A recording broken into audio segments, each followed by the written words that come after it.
Hello guys, তোমরা সকলে কেমন আছো? আশা করছি খুব খুব খুব খুব ভালো আছো।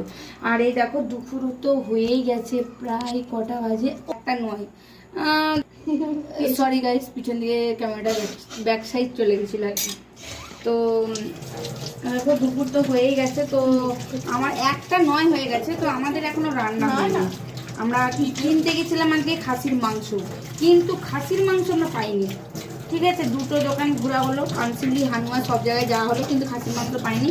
আর মুরগির মাংস আনিনি, তো মাছ কিনে এনেছিলাম। এই দেখো ছোটো ছোটো চিংড়ি মাছ। আর এটা কি মাছ তোমরা বলো কমেন্ট করে, কেন আমি তো জানি না এই মাছটা কী মাছ বলে, টাইলেন টিকা না টিকা, যাই হোক টিকা নিকা যাই হোক এটা হবে।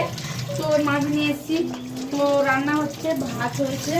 আর এই যে আমরা মাছ ভাজছি, এই ঘুষো মাছ দিয়ে আর আর কি কেটেছি, ঢাড়স ঢাড়স ঢাড়স।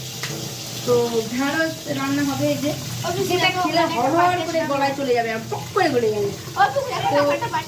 এই দেখো এরাও ডিস্টার্ব করছে, বাটি ভর্তি সব।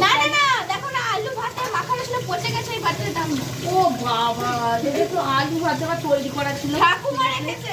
আর এই এটা এটা এটা হচ্ছে আমার একটা ননদ, ঠিক আছে, ননদ বৌদি না গাইস। আর এই যে আরেকটু ফোনটা ঘুরাচ্ছি, দেখতে পাবেন, এই দেখুন এটা হচ্ছে আমার ভাইজি, ঠিক আছে।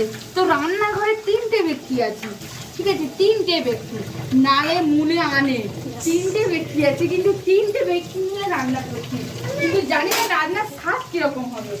তো রান্নাটা আদৌ কমপ্লিট হবে কিনা, মানে পূর্ণতা পাবে কিনা, আমরা খেতে পারবো কিনা ভালো হবে, হয়তো নুন হবে, ঝাল হবে না, ঝাল হবে তো তেল হবে না, মানে এরকম একটা গোলমাল হতে পারে রান্না। তো বন্ধুরা তোমরা আমি তো রান্না করছি, রান্নার পর তোমাদেরকে বাকিটা বলবো কেমন হয়েছে। Tata, bye bye.